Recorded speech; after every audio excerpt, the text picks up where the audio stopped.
Right, so. Yeah, and if there's any funds of sending the slides, that would be fabulous. Oh, yeah, yes, yeah, we'll yeah. Great. So I think it's exciting that we are thinking about coherence together today.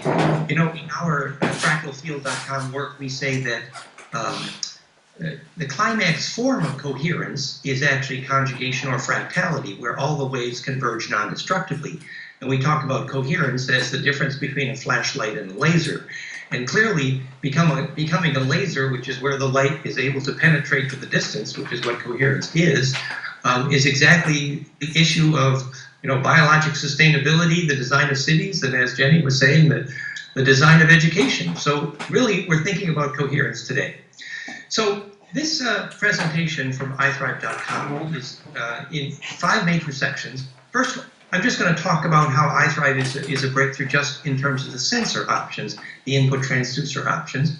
Second, a major section on how iThrive measures stress, a real breakthrough in the measurement of stress, which is so valuable commercially, and also in education. And third, we're going to talk about how iThrive measures coherence and the difference between what we call full spectrum or broad spectral coherence versus single frequency coherence, which the HeartMath is doing. Fourth, we're going to talk about the history and science of heart coherence. I am credited in the literature with inventing the term heart coherence, and I showed HeartMath Institute how to take their first EKG and how to use heart harmonics to measure emotional states in the 1980s, and later they kind of failed to credit me for teaching them that, but that's okay. But the major point is just that there is a difficulty with the way HeartMath evaluates coherence, which is serious, because single frequency coherence is actually, as we say, the HeartMath mistake, because it's not really the healthy way to evolve your heart. And the last section here, there's kind of an appendix on the metaphor of the coherent city and fractal architecture.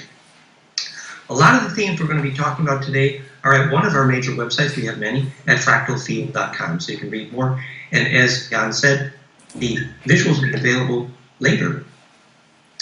So, first, iThrive is, probably now the planet's most sophisticated HRV biofeedback system, bar none. And one of the ways in which we are breakthrough is the fact that we can talk to so many input transducers, giving us such flexibility. You can actually see the pulse and the pressure wave even in the iPhone camera light with the plethysmogram technology.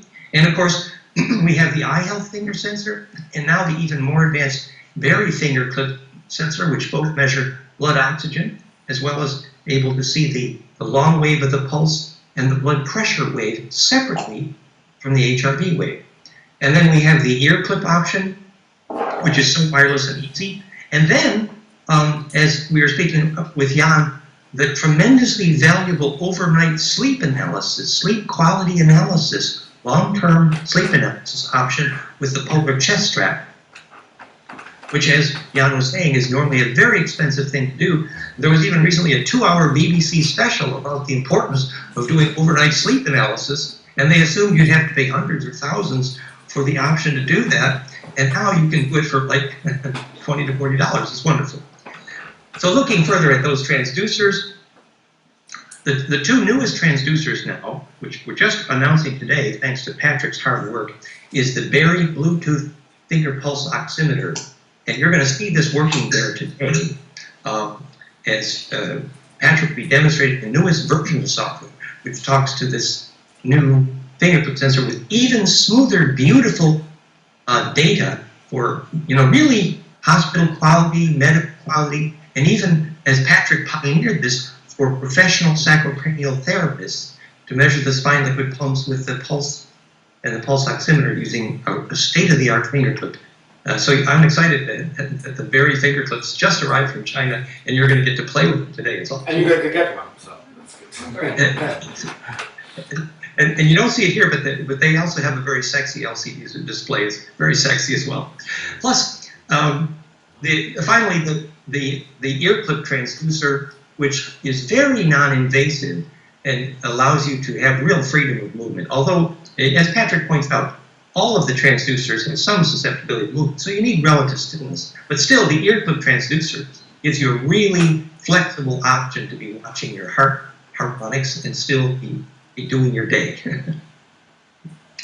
So, the main beginning of today's talk, there's two sections, the main sections. First is measuring stress versus relaxation, and the second is how we measure coherence. So this is a section on how I5 measures stress. Now, years ago, and you're going to see this slide, I worked with Bentoff using capacitive accelerometrics to measure the biophysics of Kundalini. And it turns out the way he did it was actually to measure the phase lock between the blood pumping down from the aorta and the harmonics of the heart arriving in the ventricles of the brain, actually the heart pulse. So effectively, what Bentoff, to measure Kundalini, was measuring extreme relaxation. Now, it's opposite stress. And the way he measured it was simply the phase shift, which is the delay between the peak of the pulse as an electrical pulse versus the peak of the pulse at the flow of the blood. Now, really, to credit where credit is due here, Patrick really discovered and invented this technique for measuring stress with the I5, and we can't thank him enough. But I only later realized that what he discovered, how to measure this phase shift between the pulse peak, the electrical peak, as it were, or the HRV peak, versus the blood pressure flow peak. I realized that this was exactly the same as in my background as an electrical engineer, what's called power factor. In other words, in an electrical distribution system, which is what your body is, the power factor is the phase play, as you can see in the slide, the phase shift, between the peak of the voltage, which is pressure, which is EKG in this case, versus the peak of the flow charge, which is called amperage, or pressure versus flow shift. When the pressure and the flow peak are lined up, that's called power factor in electrical engineering, and in stress measure, it's actually relaxation versus stress. It's so beautiful. So we can say with literal technical engineering precision that you are turning on your power factor by switching from stress to relaxation. It's very cool. It's both technically and it's also metaphoric and poetic, and the kids will get it. So now we need to understand how this works. How did Patrick actually discover how to measure this phase delay between your blood pulse peak versus the electrical pressure peak? So, as you can see, look in the yellow wave here. This is an example of the raw data coming from, in this case, the big plethysmogram, or you can get something similar actually from the iPhone camera. Note that this kind of pulse peak is not available from the chest strap, or I don't believe the ear clip either, but is available from either the finger clips or from the camera light, because you can see what you see in addition to the yellow raw data here. I don't know if you can see my little mouse arrow, but what you also see is wave on the wave waving. That's called embeddability. So this long wave in pink here, on top of the yellow short waves, is the shape of the change in pressure. So your blood pressure is affecting the finger plethysmogram, because the plethysmogram is simply light penetrating. When the light goes in, it tells you when you have vasoconstricted or vasodilated. And you know, vasodilation, which is simply the ability to relax enough to send the blood to the periphery, vasodilation is almost a lost skill. It's called the order of the red hand in ancient mysticism, which means you can tell when your lover is relaxed or whether she's stressed if her skin is pink versus if her skin is white. So the skill to relax and vasodilate versus the skill to be stressed and hold your blood to the core has to do with spin, the spin of the body at the core versus the spin at the periphery. Spin at the periphery, vasodilation, letting your blood go to the surface, unpacks your charge in a way that makes your feeling, the blood, available to perceive magnetics, available at the surface. So it literally is permission to touch. That's why there's so much about vasodilation, this ability to relax and let the blood come to the surface. And the cool thing is, the inexpensive transducer measures that. So this pink wave here is the long wave, and the yellow wave is the short wave. And the relationship of the long wave to the short wave has a geometry. And later we'll call that embeddability. We're going to talk more about that. It's a fun thing. So, in summary, actually, stress analysis with iThrive, and it bears noting that measuring stress is probably about the most valuable thing you can do on the planet with biofeedback. I mean, every corporation and every educational institute needs to measure stress. It's essential. This is a billion-dollar industry. Obviously, if you can measure stress meaningfully, you have the holy grail of biofeedback, and we think we do. We're excited. So, stress analysis with iThrive. First, you can measure stress with the long-term resting heart rate increase. Again, long-term resting heart rate increase, which relates a lot to the overnight sleep analysis, particularly available with the chest strap. And actually, Patrick is going to talk about that much more. I'm just introducing here. Second way that iThrive measures stress is a decrease in overall heart coherence.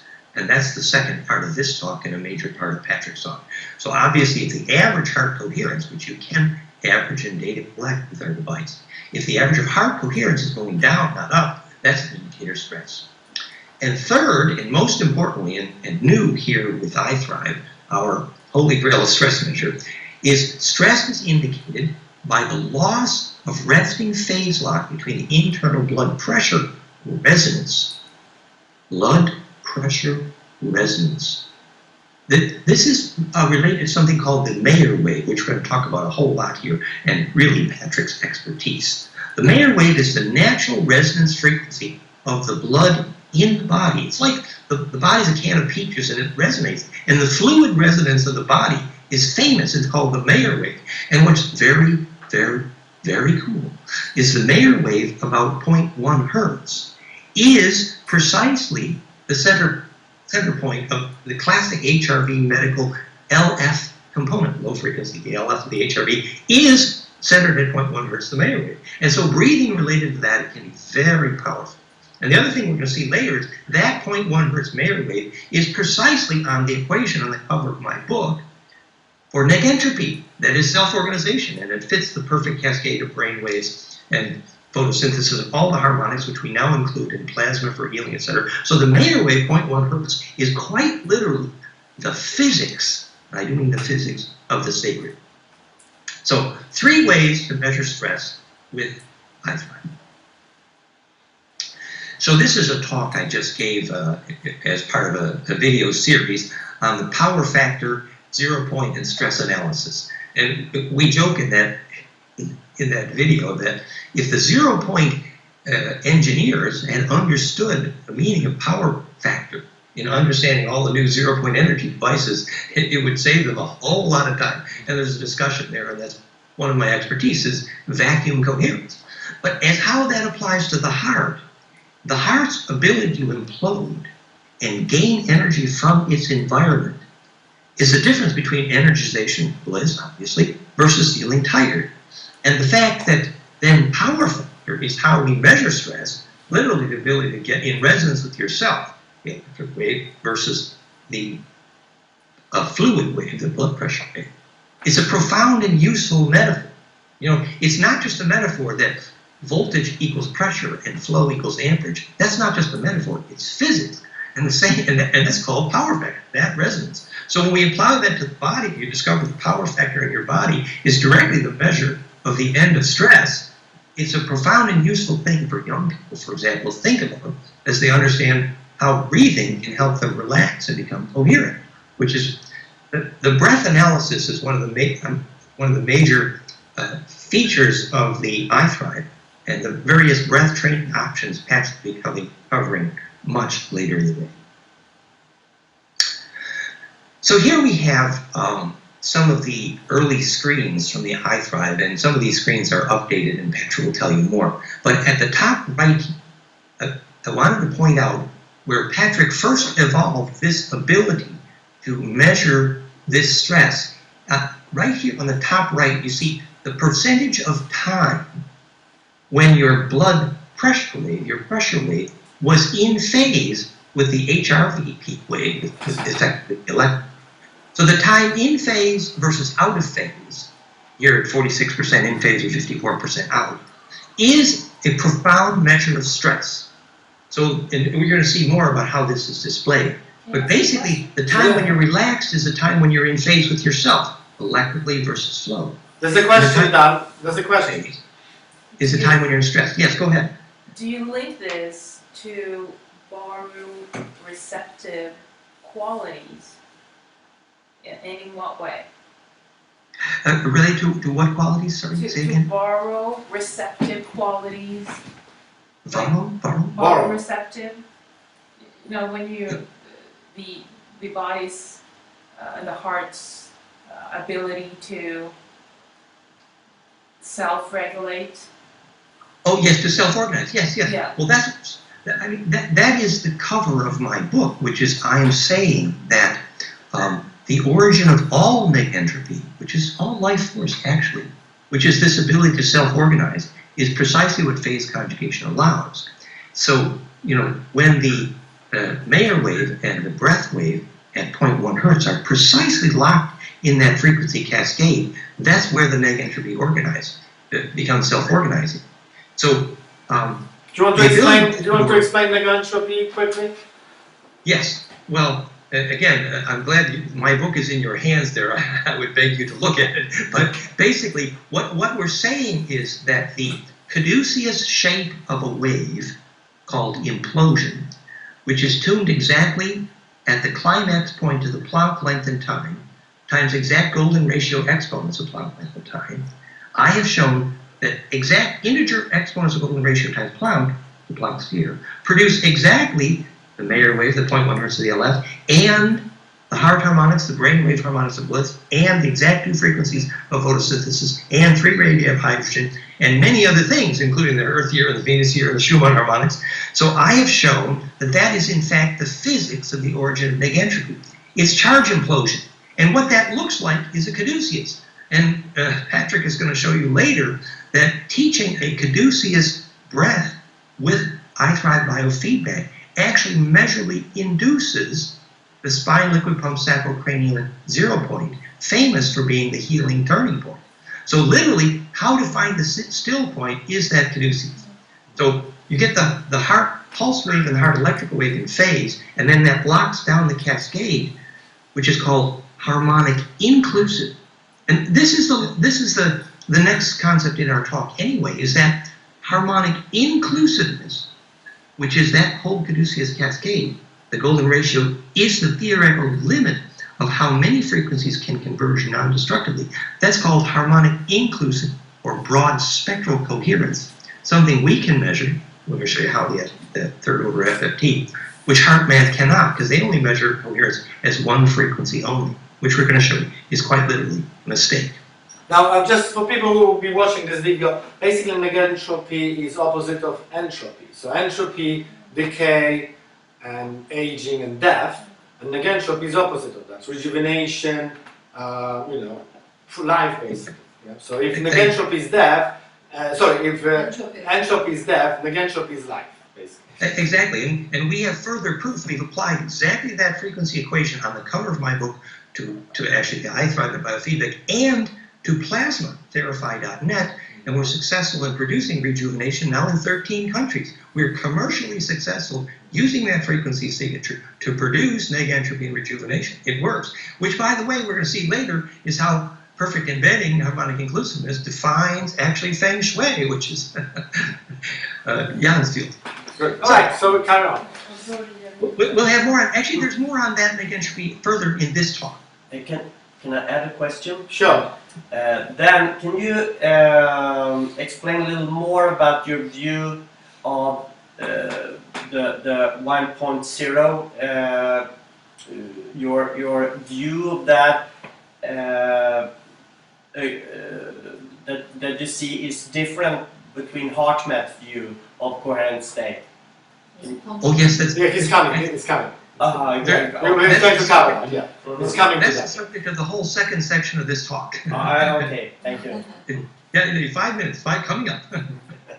It's called the HeartMath mistake. Basically, HeartMath is measuring just one frequency, the presence of one frequency, and calling that coherence. And we explain in detail why that's a mistake, right from the medical literature. And that's coming up shortly. I will give you examples. Yes. In a different kind of way of explanation also, that you can cross things because... I have a question about the expression borrow, what was it? Where did it come from? The Baroreceptive. Baroreceptors. Oh, pressure. I see. Baro. Baroreceptors, yes. Yeah, I'm sorry, I didn't hear the word. No, the whole idea is that then the electrical flower, which is the charge envelope of the body, becomes conjugate or fractal, and therefore the charge distribution efficiency increases, which is exactly what a rose is, which is how we apply that to coherent architecture in the rose magnetic map in Prague, for example. And that is pressure sensitivity. In fact, from the point of view of unified field science, baro, or pressure sensitivity, is the name of the unified field. Literally, Tesla's name for voltage is tension or pressure. Voltage is a measure of pressure. So, in effect, when you're becoming charge sensitive to your environment, you become more fractal, you're specifically becoming pressure sensitive. So that metaphor is very wonderful and very deep. So thank you for asking the right question. So, yes, shall I continue? Yep. Yes, please. Okay, so this is just another slide from Patrick, so you can remember, our subject here is to understand the wave mechanics of how we're measuring stress. That's right where we are in our talk at the moment. And so this is another slide from Patrick showing here that the wave in yellow here is basically the shape of the blood pressure wave that Patrick derives indirectly from the shape of the pulse in iThrive. And the wave in blue here is the actual conventionally derived LF component, the amount of low frequency LF.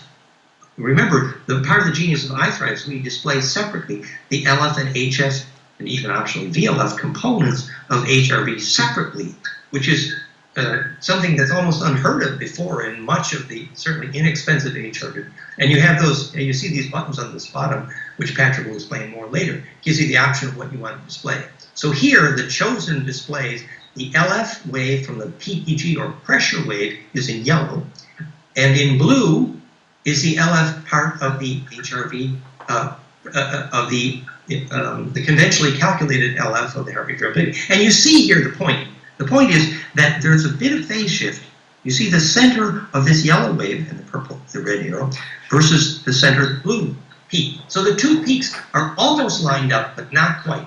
And that alignment of the two waves, just like graphing amperage versus voltage in an electric circuit called power factor, measuring that phase shift is how we measure stress. It's a beautiful, meaningful way to measure stress. You see there in phase. You see. Well, go back. Just go back to the previous slide. Yeah, and you see here there is a shift. They are not in phase, and sometimes the opposite in phase. But here, when you are in coherent state, all the waves are in phase.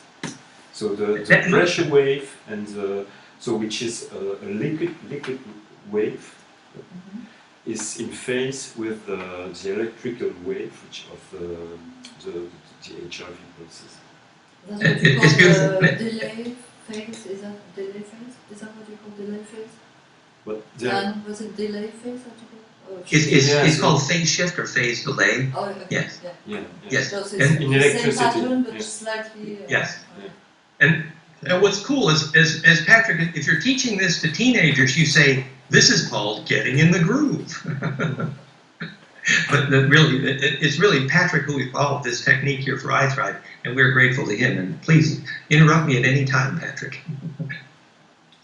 So now in this slide here, you can see a little bigger on the top. Right here on the top right, and here on the bottom right, where Patrick displays the percentage of time when you're in phase versus the percentage of time you're out of phase. You're literally in phase with yourself. And that time in phase versus out of phase, or being in the groove, is literally how relaxed you are versus how stressed you are. It's a beautiful thing. Now these displays also, and again, Patrick will be explaining much more later, also on the right you're seeing that you can see which musical harmonic your heart is focused on, has the most energy in.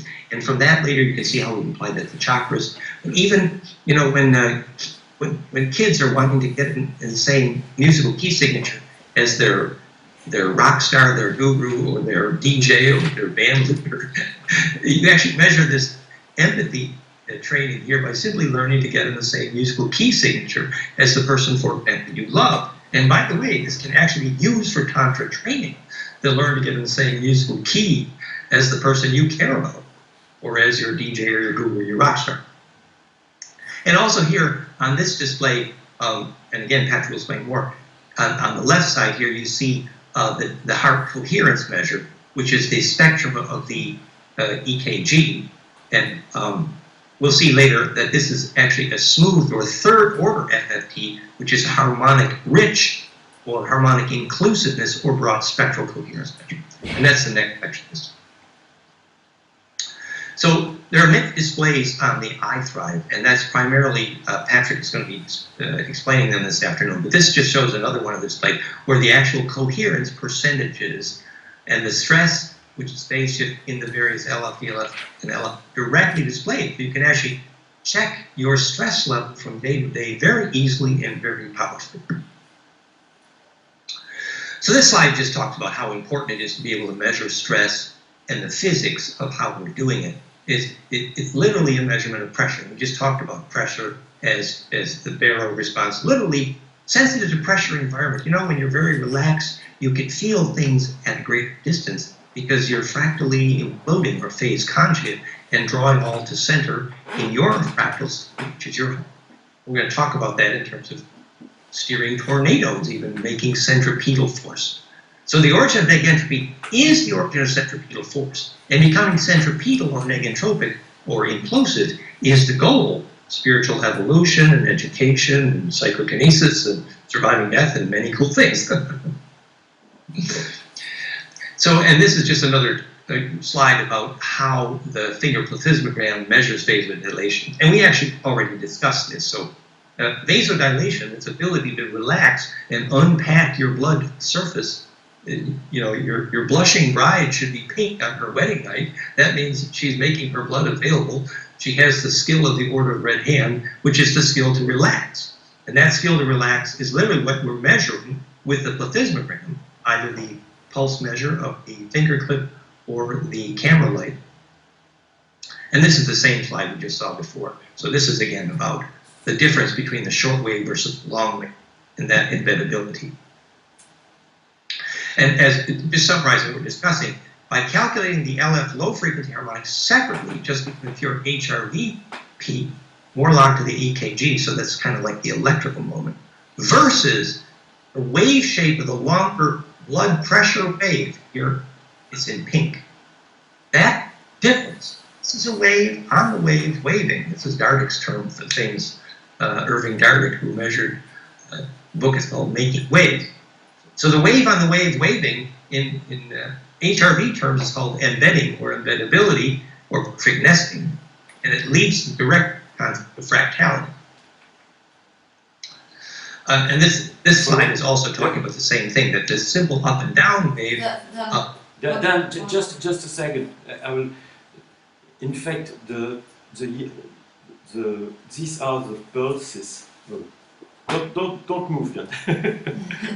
These are the pulses, the PPG, the pressure pulses. So the light, it's the light going through your finger, and this is the movement of the light through your finger. These are pulses normally, and this is a pressure wave, because you will see. I will show you, and I will explain more this afternoon. But this pink curve here is the same as the yellow one here.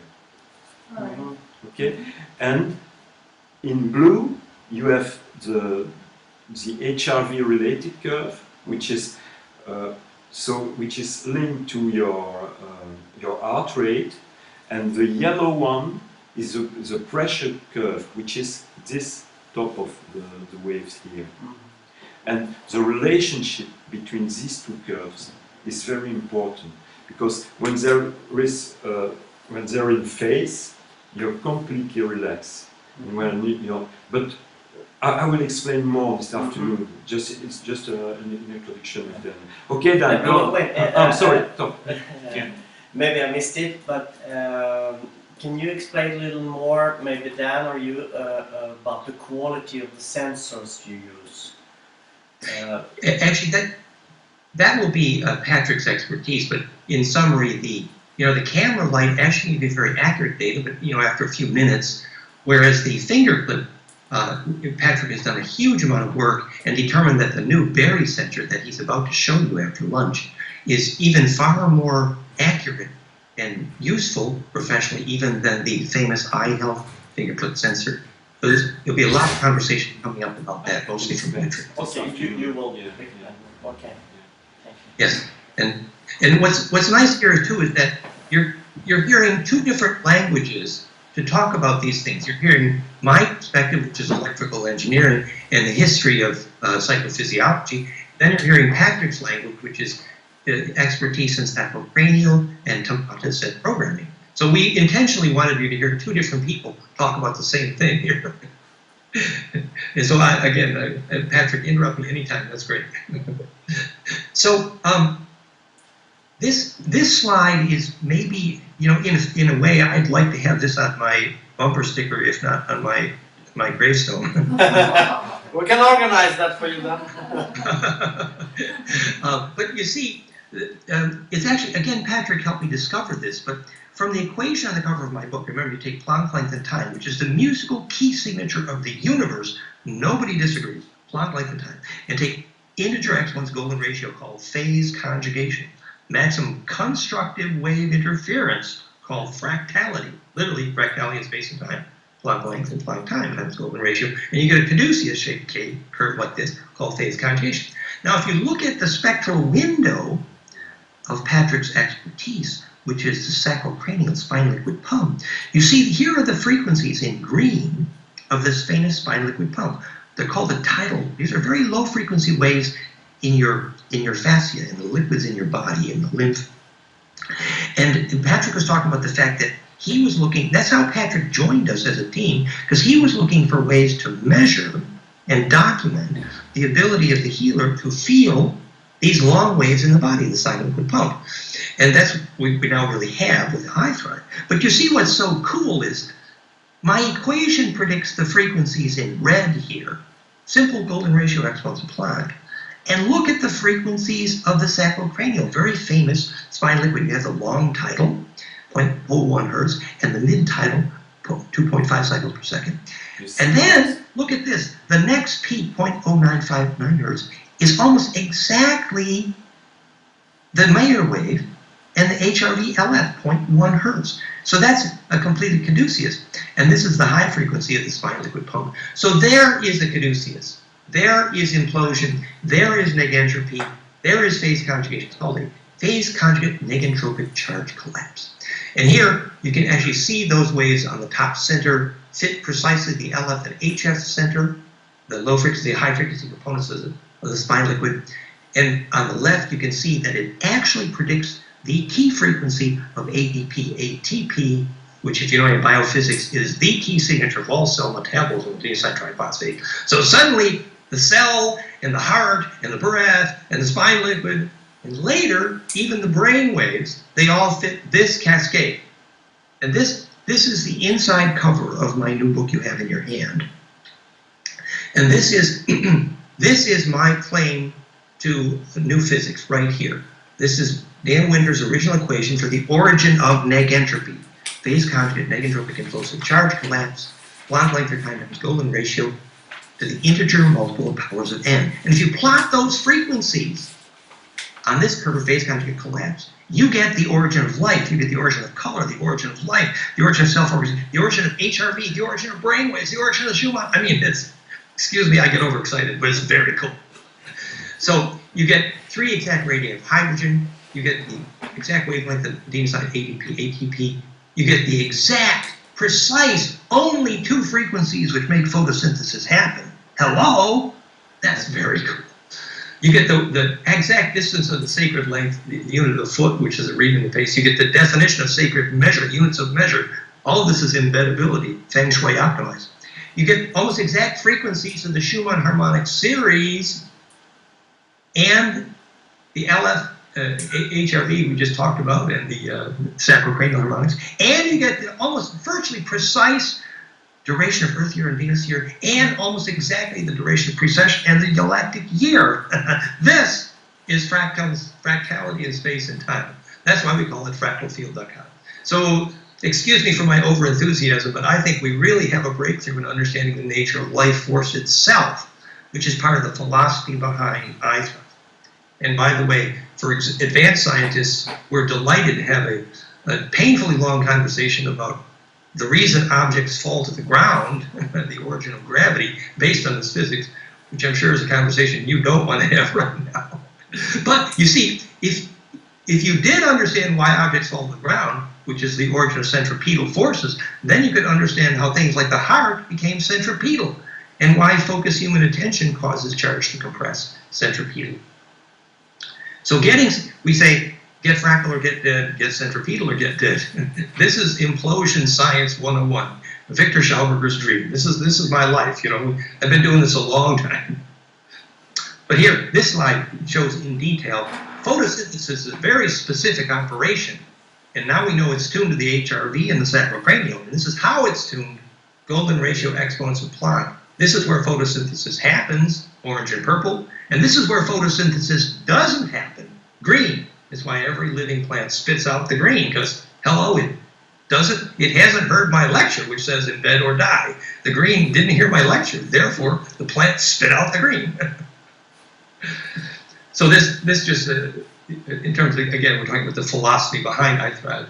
So this is the chart of the various things that are predicted by my equation, including the HRV and the Mayer wave and the breathing frequencies. And later, we're going to apply this to brainwave frequencies and present it to you in directly a way to measure brainwave harmonics. The software is going to be called flameinmind.com. It's going to be linked to iThrive, and there'll be a win-win because these software supports each other. And you see the perfect brainwave harmonics for bliss also fit this equation, alpha, beta. In fact, alpha, beta, and golden ratio is what the whole thing's about. So there's a lot to talk about in terms of the origin of megatron. And this is just another visual sort of a picture of how it works. That the golden ratio, perfect caduceus, implosion, phase conjugation, perfect fractality, perfect nested dodecahedron, which we now proved is the radii of hydrogen. So this actually is the radii of hydrogen. And we have a kit to build this called the Star Weather Kit, which we sells all over the world to teach the physics of perfect embedding. This is just a little about the background. You see, Ben Bentoff, who wrote the book on the biomechanics of Kundalini, you see on the screen here, called Stalking the Wild Pendulum, he was my mentor. And here is his slide about measuring Kundalini. And he used something which was a lot more expensive than what Patrick helped us develop here at iThrive, but it did the same thing. He's using capacitive plates. And on the bottom center, you see the blood volume. Here's the heart, and here's the blood volume. So the bottom two graphs are the heart's, literally what Patrick's measuring is the short wave and the long wave. And Bentoff measured the phase shift to measure Kundalini, which essentially is measuring perfect relaxation. And the way Bentoff drew the pictures, and these are Bentoff's pictures that are wonderful, he says the stretched aorta here acts like a violin string. So there's a standing wave of the blood pressure, we now know related to Mayer wave, which stands like a violin string on the biggest blood vessels of the body. And so the body is ringing musically to the blood pressure. And when that gets in phase with the electrical wave, suddenly you have maximum relaxation, which we see now is how we measure relaxation. But in this slide, you're actually seeing what's happening in the biophysics of bliss, peak perception, Kundalini, that this then spinal liquid pumps a toroid-shaped magnetic donut in the brain, which actually triggers the secrets, this classic sacred cycle, where you feel lightning go up your tailbone for Kundalini. And again, I teach the biomechanics of Kundalini, but so we won't carry on in depth. You see that this whole mechanism of the body to reach its natural peak implosion, the peak of bliss, the peak of perception, peak of charge radiance. Remember, charge implosion always precedes charge radiance, all has to do with this physics we're talking about here, which is charge implosion.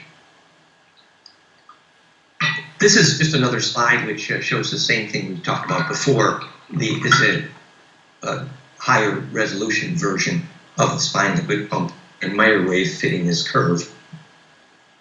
This is very fascinating from the Bentov literature, which is in my book. So these are the actual ringing frequencies heard in the ear by meditators having bliss, euphoria, kundalini. And he documents this ringing in the spine liquid, which turns into the ringing of the ventricle liquids. And this is the graph from Bentov's studies done with the PhDs, physicists at Maharishi, etc. And you see my equation predicts many of these peaks or the spine liquid's natural ring in the brain. And so I did another slide here saying the same thing, that this violin string of the resonance of the long wave with the short wave is actually Kundalini Bliss Tantra perfected. So this is just another version of the same story. Dan, just a second. I mean, can you go back? Dan? Here? Yeah. Yes. Where? This is the again. No. The Bentov slide. Next Okay. one. Yes. Next one. Again.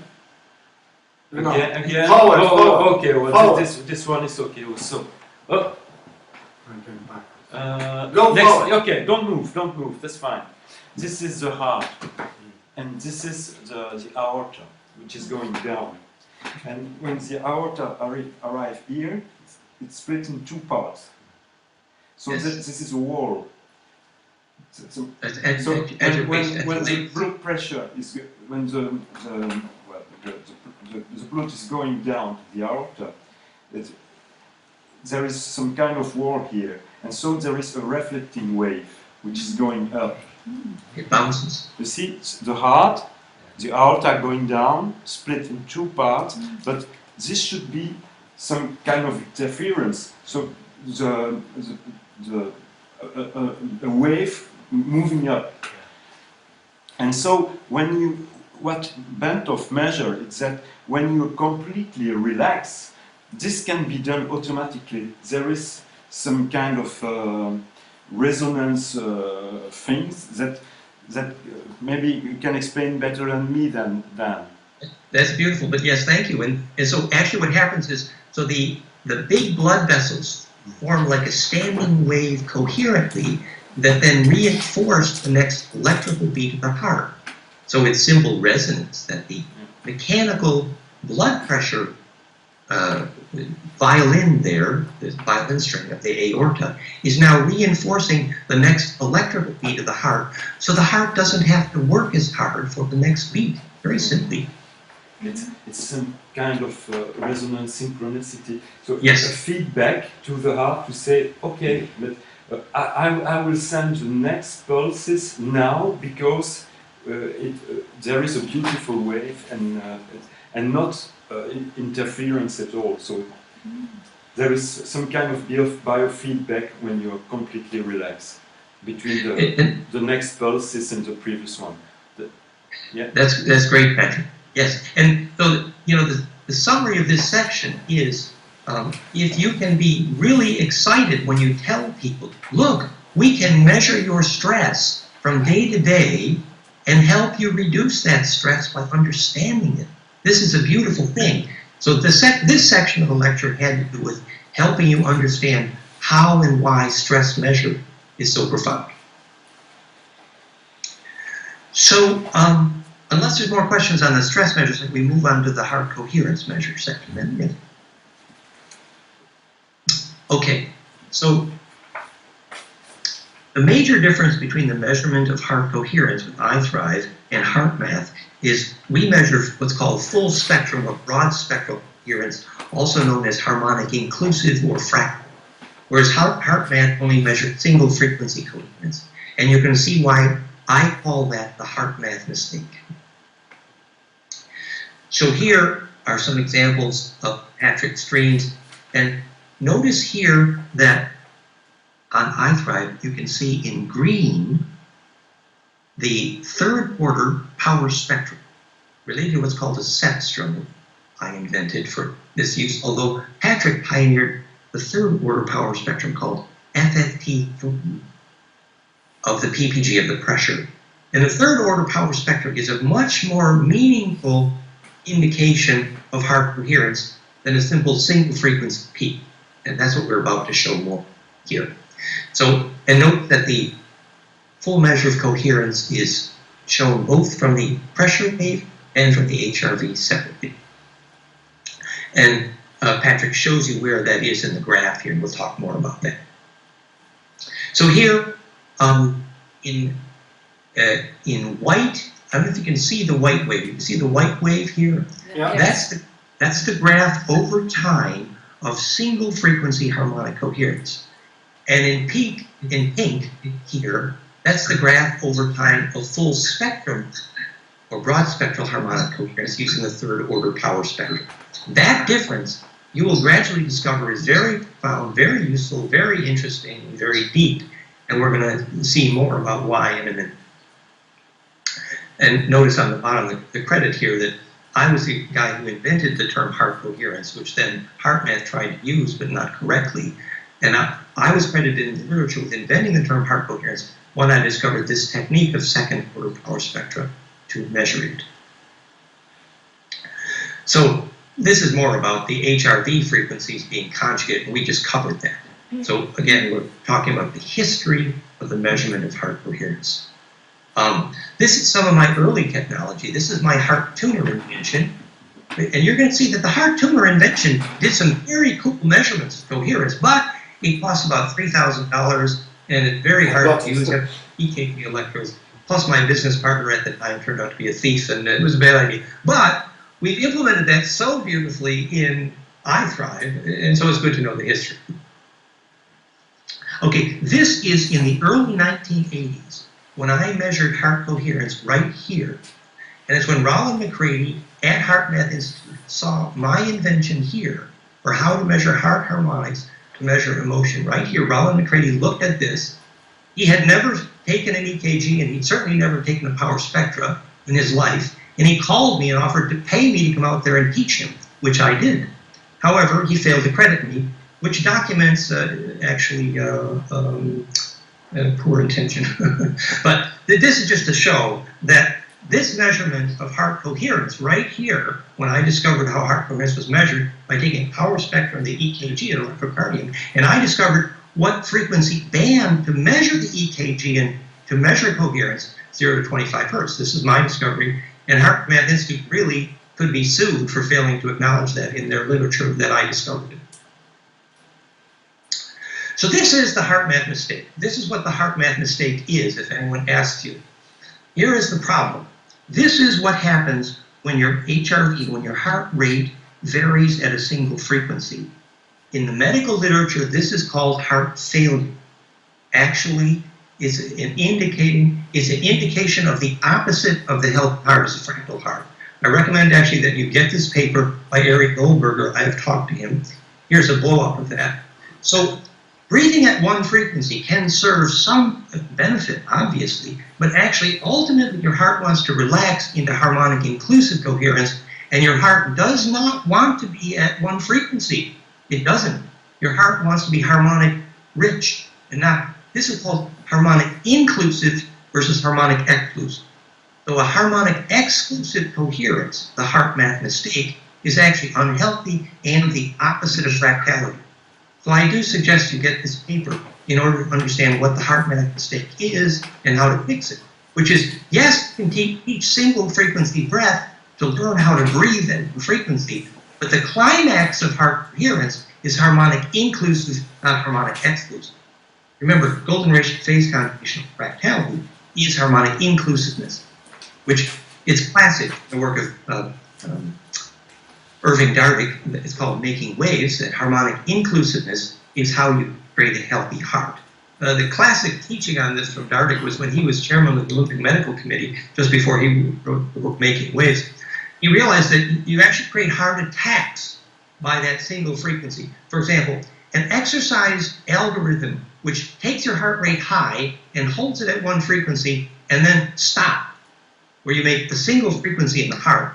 That is a way literally to create heart attacks. And Irving Darvik proved it, and the book is called Making Waves. So heart rate at single frequency is, in Irving Darvik's language, dangerous. And that is the heart math mistake. So this is talking about, the harmonic inclusiveness, which is Irving Darvik's language for harmonic inclusiveness. The article with all the pictures there is Wembley holding me that intro says Holarchy. You'll read all about it. But it's very simple. The inclusive heart, just like the compassionate heart, is the one that includes the maximum number of different frequencies, not one frequency. And the maximum number of different frequencies perfected, obviously, is Goldwyn ratio phase conjugation, or harmonic inclusiveness. So this is the book that originally documents that I invented heart coherence, which then Heart Math Institute took from me. And this is the book. It's called Infinite Instinct to Heal by David Severn Schreiber. And he says heart coherence was first described in 1992 by physicists. Actually, I described it in the 1980s, but Heart Math Institute paid me to teach them in 1992. So the concept of coherence was actually misused by Heart Math Institute by not understanding harmonic inclusiveness. And this is the evidence in the literature that I'm, in fact, the inventor of the term heart coherence. So what heart coherence is basically, this is the picture from the famous book, When Time Breaks Down, The Origin of Cardiac Arrhythmia.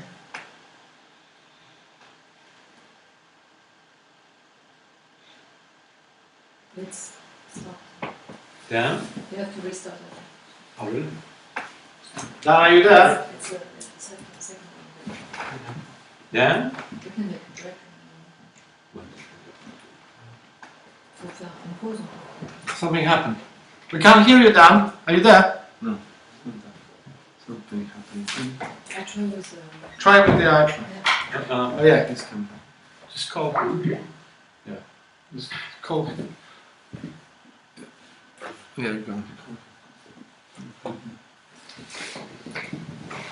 Yeah, little break. Okay. It's a good time. Get some more time. Dan? Yes, can you hear me now? Yes? Okay. It was strange. Little break and just a a 2 minutes little break. break. Is okay. Det är faktiskt nu blir mer frågor än vad det blir svar, men det är bra. Okay.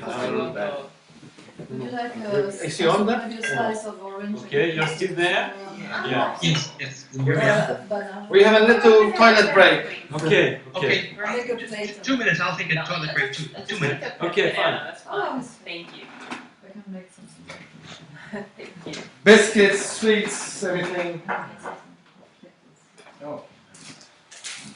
A grape here with my banana.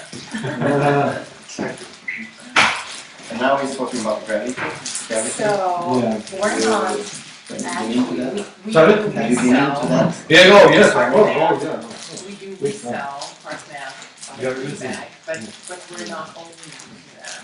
We're using ECG measurements, we're using different kinds of bio feedback Yeah, yeah. data collection. There are a lot of. Yes, well, for different purposes. Yeah. Where is So the we work, products, the sensors we're not. you buy it from China. China? When it comes to coherence, Who's the, we view that as one kind of because, and I understand that. Yeah. analysis. Yeah. So it could be used for several things, and one of the things that we You We're use very- different sort of types, the We've been finger very, sensor and the ear yes, We're sensor. looking for it. They're getting better and better. So working with. we started with eye health, Mm-hmm. and then Patrick found another one which is even better. Been really nice on the. Oh. Oh, Oh, what happened? well. Sorry. I'm well, sorry. We got. Yes. Hold on, I'll get you going. Hold on. Wait a minute. But we can talk about it later. Well, what we've been looking at is, well, from the physical standpoint, what kind of, Wait a minute. what kind of data, what kind of research can we look at for physical Having the- resilience? Mhm. And this is, of course, very much related to that. Yeah. And, but also psychologically, how can you use breathing techniques in order to induce or facilitate brain and frontal lobe activity or motor cortex. If you're a professional athlete and you're in a high stress moment, Sorry, what kind the of technical laptop goes into sleep mode. For some reason. We have a little break. So, but we'll start in a minute. We'll finish in half an hour. I think it's the minute. Yeah, we can see it. Yeah. Oh yeah, well, I can't do it better. Hold on. Okay, good. No, we can't see. No, it won't work. We can discuss it. Yeah, we'll give you slides. I know. I know. I can't zoom in, unfortunately. We'll start in a minute. This way. Okay, we need to start because we need to finish it. Okay, we're starting. So we're done. Because we need A lot of plans. things to say. Alright. Okay. You can hear me and you can Yeah. see Yes. Great. Great. Yes. Well, I like that Jenny's asking about using the breathing to not just control the spine liquid and the brain waves and therefore concentration. And that's exactly where we're going as we improve these systems, include brain waves soon. So this all fits together beautifully. And speaking of fitting together beautifully, that's what this slide is about. That basically the perfect heartbeat is when the electric field donut around the heart turns inside out recursively, which is called fractality or invertibility. And that creates charge implosion. And we see that actually literally becomes a science of compassion. You know, harmonic inclusiveness literally is the inclusiveness of compassion, which is perfect compression, literally perfect squeezing. And so essentially what the science of heart coherence teaches is how to get your hands of your attention on your inner tornado, and that turns your heart harmonics from a heart that looks like the wave on top to the power spectrum of a heart on the bottom called heart coherence, which is what I taught Heart Math Institute how to do. So measuring this change from this to this, and Heart Math learns from me, is actually how heart coherence is the study of getting your centripetal force around the inner tornado to then organize that field and increase your internal coherence. It's a beautiful, beautiful science. So this is just an early picture of my Setstrom measure of coherence. Remember, this is the history of how we discovered this. And here, we do this for two people separately, and you can actually teach them to link hearts. And actually, multiple people using iThrive can also learn to link hearts also by simply learning to get to the same frequency in their heart. And that kind of entrainment called micromotion entrainment is actually the physics of Tantra and empathy trainment. And incidentally, this system here for heart coherence was used by commercial banks in Australia. Melbourne ANZ Bank is using my system to teach empathy. And those systems cost $3,000 to $5,000, and now the iThrive is much cheaper. So we call this early system for measuring empathy and coherence, we call it the marriage counselor's dream, because you could literally tell when two people were getting their hearts linked up. And here you can see the phase lock, literally measuring the coherence of the heart with the coherence of the brain. And this was my heart tuner versus my bliss tuner early inventions. And soon to come, the iThrive will be doing something similar when we put the Flame in the Mind brainwave software with a beautiful wireless headset from Muse, where we'll actually measure the entrainment of the brain with the heart. It's a beautiful, powerful system. And eventually we'll have more sacrocranial features with Patrick's expertise, and have more voice harmonic features with Patrick's expertise in Matis. So these things all fit together in perfect embedding. This is another picture of the marriage counselor's dream. Right here, in the center, where it says marriage counselor, this is HRV display on a $3,000 system, which is now like a $50 system, showing when you had two people in resonance, you can literally teach them conflict resolution, which now that kind of empathy training is available with iThrive as well. So the reason that this is a breakthrough, the measurement of coherence, is previously, when measuring coherence between two oscillators, you could only measure cross-spectral coherence. Now, with my discovery of the cepstrum and Patrick's discovery of the third order power spectrum, you can measure what's called internal cardiac coherence, ACC, which is, say, you can measure coherence with respect to yourself, internal coherence. That's the value of the This is a display which will soon be available more in the iThrive, where by measuring the key signature of that HRV, which you see here in this coherence peak, when it moved from 1.0 to 0.5, or actually from 1.0 to 0.618, we could actually measure in someone went from head-centered to heart-centered emotion. Now, Patrick has applied this in the iThrive, particularly in the version of iThrive called iThrive chakras, which we may talk about later. We actually can see which emotions, which part of the glands is triggered by what frequency, what musical frequency is key signature of your heart. So this Patrick did apply to the iThrive. Here is our early description of musical key signature in the heart applied to which key emotion was being energized. So the first step was to learn coherence, raise the coherence peak. Second step was to learn emotional variability, which is to move the HRV peak right and left. You don't want to be stuck in one spot. You don't want to be monotonic in your heart harmonics. That's the heart mistake. If possible. Question. So when Yes. you've done this research on heart-brain entrainment or Yes. coherence, is it only in the alpha brain waves you've seen the coherence, or have you seen them in other brain waves too? Other forms? Well, I have a whole book on that, but basically, first step is increase the alpha, which you see here in green, the brains. The second step is alpha to beta ratio needs to be golden mean.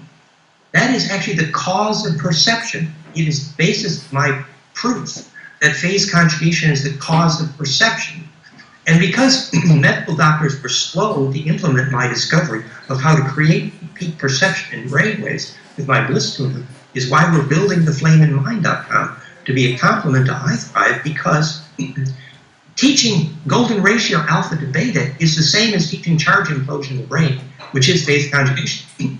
The other part of this that none of the brainwave people even understand yet is the right and left hemisphere need to be 180 degrees out of phase, because the two pine cones have to kiss noses.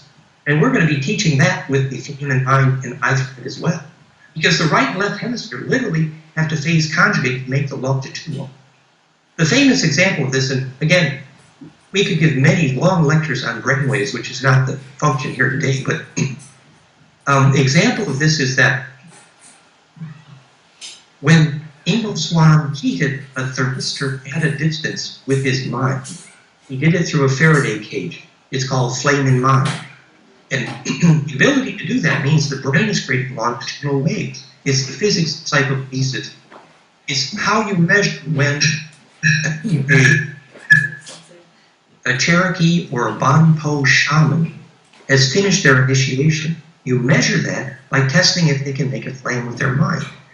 We know the physics. It starts with Bill Tiller's famous book, Conscious Acts of Creation, where it shows that focused human attention causes electric fields to compress.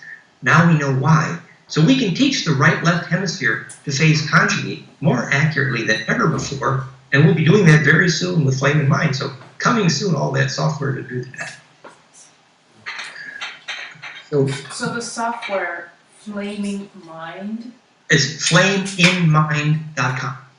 Okay, so just what did that focus on? Like other kinds of brain activity, or? Well, the Flame in Mind first teaches you to make alpha, and then it teaches you to make your alpha and beta in golden ratio, which causes charge implosion, which causes perception. And then it teaches that the right and left hemisphere need to be 180 degrees out of phase, which is called the phase conjugate mirror, which is actually the physics of the brain's ability to make longitudinal EMF scalar proportional, which is the physics of psychokinesis. It's more than just psychokinesis. It's actually simply the ability to do plasma containment, which is the essence of mind. I mean, it's a whole philosophy of brainwave. You and I should have this conversation in depth. But I think if we carry on here, I John will asked say this just we're off. because we're looking at different kind of measurements, how to collect data for different purposes. So Yes, alpha brainwaves, as Yes. you guys all know, is used mainly in relaxed states. And Yeah. we're also, and not only, but mainly, and we're a lot into how to use this kind of biofeedback in more active phases, like if you have a physical, like a professional athlete, or if you're on the move, when you're moving your body, and being able to maybe also measure motor abilities and things like that. Like peak performance state. Like peak performance states for an athlete where the motor cortex is very, very alert or very active. yes. No, that's a beautiful thinking. And you know, this is my expertise, if I may say. And what we know about alpha frequencies, for example, is that the ability to make alpha is indicated by if you close your eyes and you see light versus dark. And so it's powerful even for addiction treatment, because people drink beer, make alpha, so that lights turn on inside their head. So that the day you teach someone to make alpha, their next drink of beer won't taste good. And this is the beginning of addiction solution with alpha training, alpha beta. And the beauty is that so few people know that it's alpha to beta ratio that actually starts the implosive cascade, turns the lights back on inside your head, creating literally focus. So there's, from addiction training to attention training to performance training, very few people can make a lucid dream with their eyes open. But you can use biofeedback to teach people to make alpha with their eyes open. Right. And that's where we're going with this. And the comprehensive data set of your brain waves, your HRV, your breath, and later your spine liquid pump, and later your voice harmonics, this will all be fitting together in the eventual complete system, which will be with iThrive.com.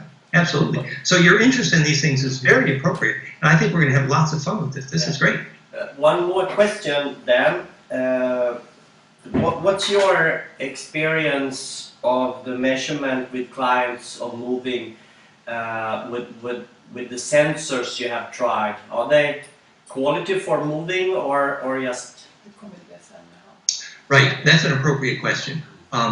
The sensors that predict and measure the pulse, and Patrick will say more about this, I'm sure, but the sensors that measure the pulse, of course, the pressure wave, they have to be more sensitive to movement. So the finger clip, or even the camera light, is pretty hard to do a dance and measure your HRV. But the things like the chest strap are more, more stable while you're moving. So it just depends on the amount of movement. We actually have measured in the past heart rate variability with the EKG transducer strapped on the wrist and measured people's heart music while they were dancing. We've done that. But if you want to be measuring the blood pressure as well, I mean, any sacrocranial practitioner will tell you you need to be pretty still to measure the pressure. So there's lots of options. We've got 15 minutes left, so then we need to sort of, because we got to go we to can the... discuss it later. Yeah, more fun topics. 15 minutes, 10 minutes actually.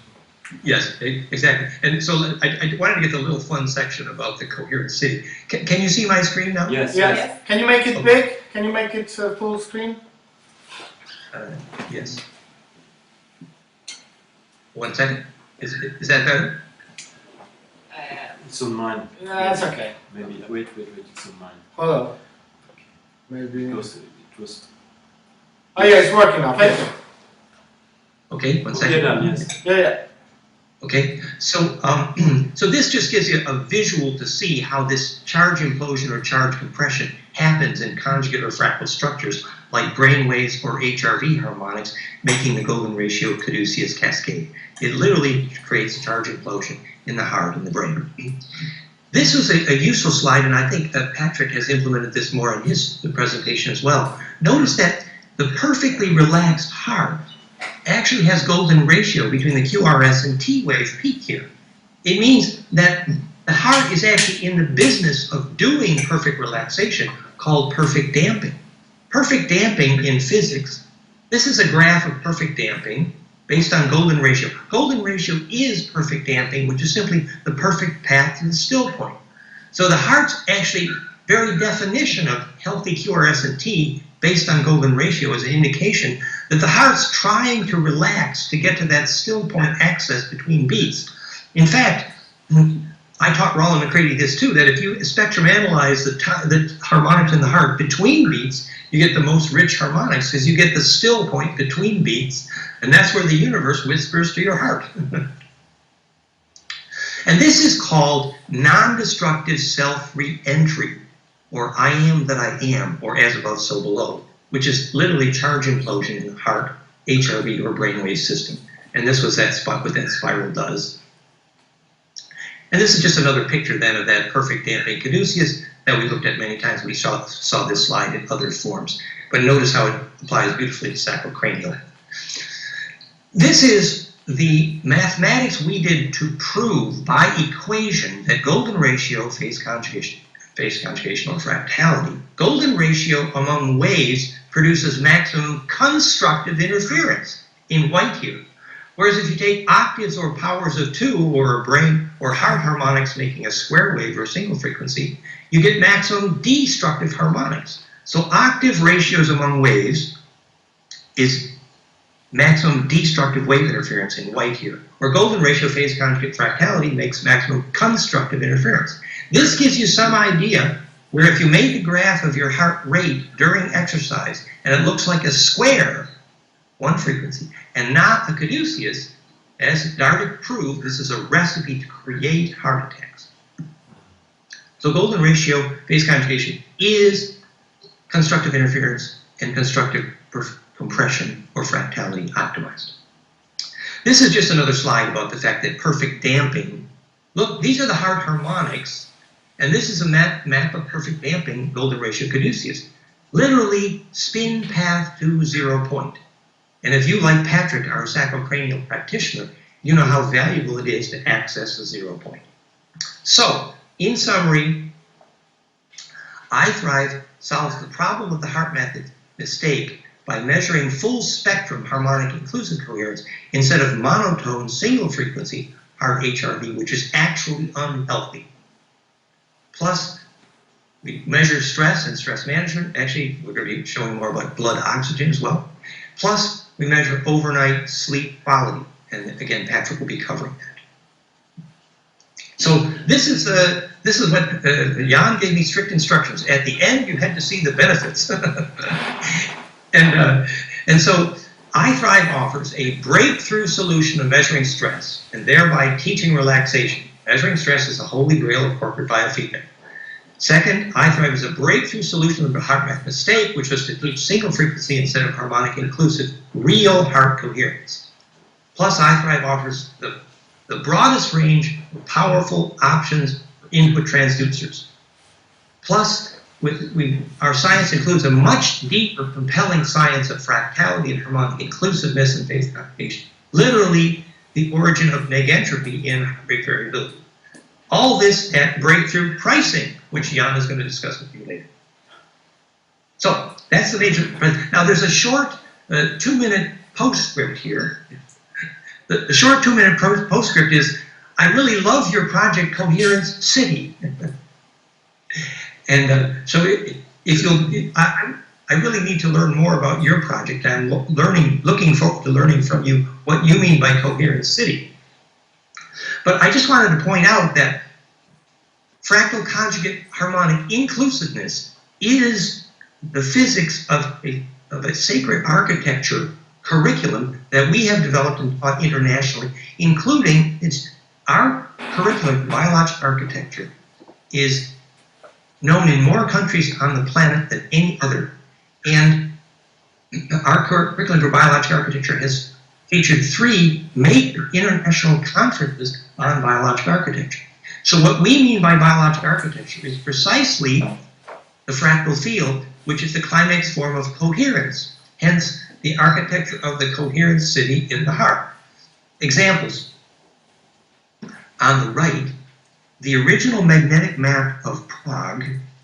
Prague is a city that's successful in attracting people, money, tourists, and also we discovered the origins of alchemy is there for that reason. Also, we discovered personally that lucid dreaming was more enabled there. And the magnetic map of Prague, which is to the right, is exactly the magnetic map of the heart that learns fractality, harmonic inclusiveness, literally. On the left here, and this we won't talk about in depth, but our curriculum in biologic architecture, goldenmean.info/architecture, features 3 separate electrical engineering techniques for measuring sacred space. Literally, how to measure life force in a building, how to make an electrical measure, and then predicting whether the electric field of that building cause a seed to grow. Biologic architecture defined, which is exactly applied to how I thrive measures harmonic inclusiveness in the heart. Harmonic inclusiveness, literally fractality. So these are some of the ways that we have measured sacred space. Literally, after you build your coherent city, we can help you measure the climax form of coherence, which is fractality. And this you'll be glad to know is the last slide. This is from the famous presentation on fractality in African architecture. So the house of the shaman and then the altar of the shaman is self-similar or fractal to the shape of the village. That's called perfect nesting and bedding. And what that created was fractal charge compression, which defines sacred architecture because it defines a space in which the capacitance of the heart can be efficiently distributed.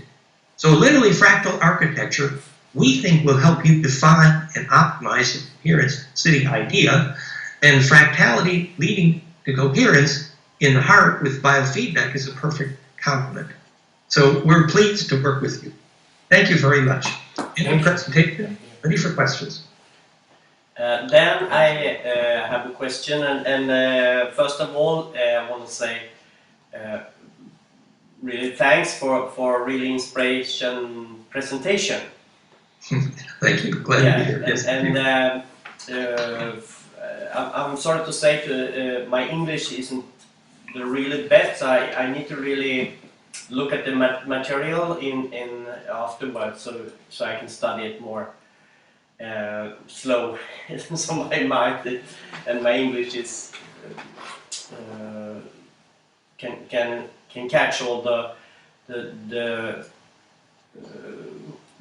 quality of your speak. And one question I have when you speak about HeartMath, and of course I'm curious about that. And